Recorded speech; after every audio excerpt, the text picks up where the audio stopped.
Good evening everyone, welcome to commerce tutorial. मैं हूं आपकी अपनी होस्ट ज्योति। आज हम कंटिन्यू करने जा रहे हैं हमारा +1 इकोनॉमिक्स का टॉपिक प्रोडक्शन पॉसिबिलिटी का। हमने लास्ट सेशन में हमने डिस्कस किया था कि हमने प्रोडक्शन पॉसिबिलिटी कर्व के अंदर हमारे पास जो रिसोर्सेज होते हैं वो क्या होते हैं, लिमिटेड। जैसे कि हमारी लैंड है, इसमें हम दो ही प्रोडक्ट हमने चूज किए थे प्रोडक्शन के लिए, व्हीट और राइस। जिसमें हमने देखा था राइस की प्रोडक्शन को इंक्रीज करने के लिए हमें व्हीट की प्रोडक्शन को क्या करना पड़ रहा था, कम करना पड़ रहा था। जैसे जैसे हम यहाँ पे देखो अपने राइस की प्रोडक्शन को इंक्रीज कर रहे हैं, हम व्हीट की प्रोडक्शन को क्या कर रहे हैं, कम कर रहे हैं। उसके बाद जब हमने प्रोडक्शन पॉसिबिलिटी का डिराइव की थी, बना के देखी थी, तो हमें कुछ शेप ऐसी मिली थी जिसको हम बोलते हैं concave two point of origin. और ये कहाँ से चलती है, लेफ्ट टू राइट वर्ड ये शिफ्ट होती है ऊपर से लेके नीचे तक। अब प्रोडक्शन पॉसिबिलिटी कर्व के और भी नाम होते हैं, जैसे कि production boundary, transformation line, transformation curve, production possibility front. और आज हम आगे करेंगे properties of production possibility curve. Production possibility की कर्व की क्या पॉसिबिलिटी प्रॉपर्टीज होती हैं। फर्स्ट है डाउनवर्ड स्लोपिंग। ये हमारे पास क्या होती है, डाउनवर्ड स्लोपिंग होती है। ये देखो ये ऊपर से नीचे की तरफ शिफ्ट हो रही है, from left to right side. अब कोई भी स्लोप हमारी डाउनवर्ड स्लोपिंग कब होगी, जब हमारे दो कॉमोडिटी जिनकी हम बात कर रहे हैं वो दोनों ऑपोजिट डायरेक्शन में मूव होगी।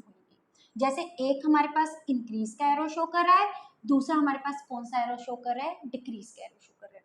जैसे कि यहाँ पे देखो, जैसे जैसे हम राइस की प्रोडक्शन 10 यूनिट्स के साथ इंक्रीज कर रहे हैं, हमें वैसे वैसे व्हीट की प्रोडक्शन क्या करनी पड़ रही है, कम। 100, 90, 70, 40। इट मीन्स दोनों कौन सी डायरेक्शन में चेंज हो रही है, ऑपोजिट डायरेक्शन। एक हमारा इंक्रीजिंग की तरफ शो हो रहा है, दूसरा हमारा कौन सी तरफ शो हो रहा है, डिक्रीजिंग की तरफ। तो इसको हम क्या बोलेंगे, डाउनवर्ड स्लोपिंग। अगर दो कॉमोडिटीज सेम डायरेक्शन में मूव करती है तो उसको हम क्या बोलेंगे, positive sloping, that is upward sloping. लेकिन ये कौन सी हमारी, डाउनवर्ड स्लोपिंग। सेकेंड है concave two point of origin. ये जो हमारी शेप है इसको हम क्या बोलते हैं, concave two point of origin, जो जा रही है लेफ्ट साइड से लेके राइट साइड। अब ये concave two point of origin का रीजन क्या है, ये किस पे डिपेंड करती है, एमओसी या MRT. MOC means marginal opportunity cost और मार्जिन रेट ऑफ ट्रांसफॉर्मेशन। दोनों का मीनिंग क्या होता है, सेम होता है। अब ये क्वेश्चन अराइज होता है कि एमओसी और एमआरटी है क्या चीज। ये एक रेशो होती है, किस चीज की रेशो होती है, change of sacrifice upon change of gain. जिस चीज को हम सेक्रीफाइस कर रहे हैं उसका अपॉन गेन की रेशो को हम क्या बोल रहे हैं, एमआरटी और एमओसी। जैसे कि इस केस में देखिए, जैसे फर्स्ट केस हमारा कौन सा हो गया, बेस केस, तो इसको हमने किसके साथ डिनोट कर दिया, आइफन के साथ। जैसे जैसे हम 10 यूनिट्स राइस के इंक्रीज कर रहे हैं, हमें व्हीट की कितनी रिडक्शन करनी पड़ेगी, 10 की। इट मीन सेक्रीफाइस कितने का हो रहा है, 10 का, गेन कितने का हो रहा है, 10 का। तो रेशो कितनी होगी, 10:10। सेकेंड केस में हम गेन कितने का कर रहे हैं, 10 का, और हम रिडक्शन सेक्रीफाइस कितने का कर रहे हैं, 20 यूनिट्स का। अब सेक्रीफाइस कितनी है, 20, रेशो 10 हमारा है क्या, sacrifice upon gain. Third case में जैसे ही हम 10 यूनिट्स को इंक्रीज कर रहे हैं तो हम सेक्रीफाइस कितने यूनिट्स का कर रहे हैं, 30 यूनिट्स का। रेशो कितनी होगी, 30:10। अब नेक्स्ट केस में जैसे हम 10 यूनिट्स का इंक्रीज कर रहे हैं, गेन कर रहे हैं, और यहाँ पे हम कितने यूनिट्स को डिक्रीज कर रहे हैं, 40 को, दैट इज 40:10। अब देखो ये एमआरटी हमारी कंटिन्यूसली क्या हो रही है, इंक्रीज। 10:10, 20:10, 30, ये कंटिन्यूसली क्या हो रही है, इंक्रीज हो रही है। तो इसलिए इस शेप को हम क्या बोलते हैं, concave two point of origin. जिस केस में हमारी एमआरटी इंक्रीजिंग होगी उस केस में शेप का नाम क्या होगा, concave two point of origin. अब क्वेश्चन पीपीसी कर्व की और भी शेप्स हो सकती हैं, वो कौन सी हो सकती है, फर्स्ट जैसे कि convex two point of origin. ये क्या था, concave two point of origin, convex. वो कौन सा केस होगा, वो शेप क्या होती है, ऐसी होती है। वो भी क्या होती है, हमारी डाउनवर्ड स्लोपिंग होती है from left to right.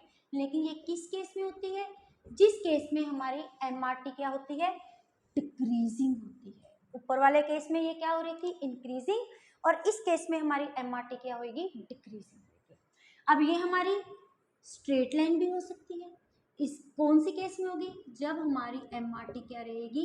Constant रहेगी, means it will remains the same. Then आता है हमारा टॉपिक चेंज इन पीपीसी। हमारी प्रोडक्शन पॉसिबिलिटी कर्व में चेंजेस आ सकती है। ये दो केसेस में हो सकता है, शिफ्ट होना, रोटेशन होना। शिफ्ट का मतलब होता है एक जगह से छोड़ के नई जगह पे शिफ्ट हो जाना। जैसे कि आप पहले लुधियाना में रहते थे, अब आप कहाँ पे चले गए? चंडीगढ़। पुरानी जगह को छोड़ के नई जगह पे चले जाना, that is knowns to be the shifting. ये दो केसेस में हो सकता है। फर्स्ट है व्हेन रिसोर्सेज आर इंक्रीजेस। अब कौन से रिसोर्सेज थे? हमारी लैंड। जब हमारी लैंड इंक्रीज हो जाए, फॉर टाइम बीइंग हमें बहुत ज्यादा प्रॉफिट हो गया। पहले हमारे पास सपोज करो कितनी लैंड थी? इतनी लैंड थी, और मैं हाफ ऑफ एरिया में क्या कर रही थी? वीट। हाफ एरिया में क्या कर रही थी? मैं राइस। अब मैंने इतनी लैंड क्या कर ली? परचेज कर ली। अब मैंने लैंड इंक्रीज की है, तो इसका मतलब ये मैं खाली थोड़ी ना छोड़ूंगी, उसमें प्रोडक्शन स्टार्ट करूंगी। तो मैंने क्या कर दिया? मैंने कुछ एरिया पे वीट की प्रोडक्शन बढ़ा दी, और कुछ एरिया में किसकी प्रोडक्शन बढ़ा दी? राइस की प्रोडक्शन बढ़ा दी। अब इसको एक डायग्राम की फॉर्म में देखते हैं। ये देखिए, सपोज करो ये मेरी कौन सी है? स्टार्टिंग वाली A B production possibility curve है। अब जब मैंने दोनों की प्रोडक्शन बढ़ा दी, मीन्स मेरी वीट इतने से इंक्रीज होगी, और मेरी राइस कितने से इंक्रीज होगी? इतने से इंक्रीज होगी। मेरी अब पीपीसी कहाँ पे चलेगी? A1 B1 में। किस वाली साइड शिफ्ट होगी? It has been shift towards rightwards. Right वाली साइड शिफ्ट होगी, अपनी जगह को छोड़ के नई जगह पे। सेकंड है रिसोर्सेज आर डिक्रीज। किसी भी रीजन के कारण मेरे पास इतने, मेरे को लोन लिया था, कोई भी आप केस ले लो, तो मेरे पास पहले कितनी लैंड थी? इतनी लैंड थी। अब मेरे को अपनी लैंड, कुछ लैंड का पोर्शन क्या करना पड़ा? सेल करना पड़ा। अब मेरे पास सिर्फ कितनी लैंड रहेगी? ये वाली लैंड रहेगी। अब लैंड कम हुई है, तो इसका मतलब मेरी प्रोडक्शन भी तो कम होगी। पहले मैं यहाँ पे प्रोडक्शन कर रही थी, अब मैं सिर्फ इस एरिया में प्रोडक्शन कर रही हूँ। इट मीन्स अब दोनों की प्रोडक्शन कम हुई है। तो ये देखिए, पहले मेरी पीपीसी कर्व कौन सी है? ए बी, ये रही। अब दोनों की जब मैंने प्रोडक्शन कम कर दी, इतनी मेरी वीट की कम होगी, इतनी मेरी राइस की कम होगी। तो ये कौन सी वाली साइड शिफ्ट होगी? टूवर्ड्स द लेफ्ट, अंदर की तरफ शिफ्ट होगी। ये है शिफ्टिंग का केस। सेकंड है रोटेशन। रोटेशन में क्या होता है? हम किसी ना किसी ढंग से अपनी पुरानी पीपीसी पे शिफ्ट रहते हैं, वहां पे हमारा रिलेशन होता है। इसमें कौन सा केस है?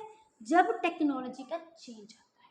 अब एडवांसमेंट आ चुकी है, साथ के साथ विद इन हम ये बोल रहे हैं 1 महीने में, 2-4 महीने में टेक्नोलॉजी क्या होती रहती है? चेंज होती रहती है। अगर तो हम टेक्नोलॉजी के साथ एडजस्ट कर लेते हैं, तो हम क्या कर लेते हैं? कोप अप कर लेते हैं, हमें प्रॉफिट हो जाता है, एडवांसमेंट हम ले लेते हैं। दूसरी तरफ अगर हम टेक्नोलॉजी के साथ चेंज नहीं करते, तो हमारी टेक्नोलॉजी क्या रह जाती है? आउटडेटेड रह जाती है, जिसके कारण हमारा प्रॉफिट क्या हो जाता है? कम हो जाता है, प्रोडक्शन क्या हो जाती है? कम हो जाती है। सपोज करो ये हमारी स्टार्टिंग की क्या है? पीपीसी कर्व है ए और बी। मेरे क्या बोला? यहाँ पे मेरी वाई एक्सिस है, यहाँ पे मेरी क्या है? एक्स एक्सिस है।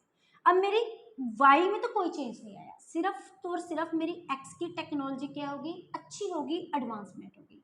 मैंने कोप अप कर लिया, जिसके कारण मेरी एक्स कर्व की प्रोडक्शन क्या होगी? इंक्रीज होगी। और मेरी पीपीसी कर्व कहाँ पे शिफ्ट होगी? ए बी सी लेके। अभी वाई वहीं पे है, ए टू बी डैश तक। इसका मतलब इसकी प्रोडक्शन बढ़ गई, तो ये कहाँ पे शिफ्ट होगी? इधर राइट वाली साइड एक्स की तरफ से बढ़ गई। दूसरी तरफ अब मेरी टेक्नोलॉजी क्या होगी? पुरानी होगी। जो जिन्होंने नई टेक्नोलॉजी के साथ पॉप अप किया था, उनकी अच्छी होगी।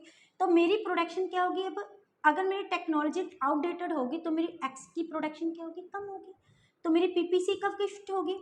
लेफ्ट वर्ड्स शिफ्ट होगी। कहाँ पे शिफ्ट होगी? ए बी से ए बी टू की तरफ। ये कौन सा केस है? जब सिर्फ और सिर्फ एक्स की टेक्नोलॉजी में चेंज आता है, Y will remains the same. जैसे एक्स की टेक्नोलॉजी में चेंज आ सकता है, वैसे वाई की टेक्नोलॉजी में भी चेंज आ सकता है। जैसे ये देखिए, ये मेरी स्टार्टिंग की क्या है? PPC A B. अब मैंने सिर्फ वाई में चेंजेस लेके आनी है, X will remains the same. X की जब टेक्नोलॉजी मेरी इंक्रीज हो जाएगी, एडवांसमेंट हो जाएगी, तो वाई की प्रोडक्शन हमारी क्या हो जाएगी? बढ़ जाएगी, बी से लेके ए डैश। वैसे ही अगर मेरी टेक्नोलॉजी वाई की आउटडेटेड हो जाती है, तो वाई की प्रोडक्शन क्या हो जाएगी? कम हो जाएगी। तो ये शिफ्ट क्या हो जाएगी? ये इस वाली साइड शिफ्ट हो जाएगी। कहाँ से? ए बी सी लेके बी ए टू की। अगर दोनों की टेक्नोलॉजी में एडवांसमेंट आ रही है तो मेरी दोनों की प्रोडक्शन क्या हो जाएगी, इंक्रीज हो जाएगी। ए से लेके कहाँ पे शिफ्ट हो जाएगी, A1 B1। अगर मेरी टेक्नोलॉजी दोनों की आउटडेटेड हो जाएगी तो मेरी पीपीसी कब कहाँ पे शिफ्ट हो जाएगी, कम हो जाएगी दोनों की प्रोडक्शन, और वो कौन सी साइड लिफ्ट हो जाएगी, लेफ्ट पर, that is A2 and B2। अगर आपको वीडियो अच्छी लगे तो इसको लाइक करें एंड शेयर करें और चैनल को सब्सक्राइब करना ना भूलें। Thank you, have a nice day.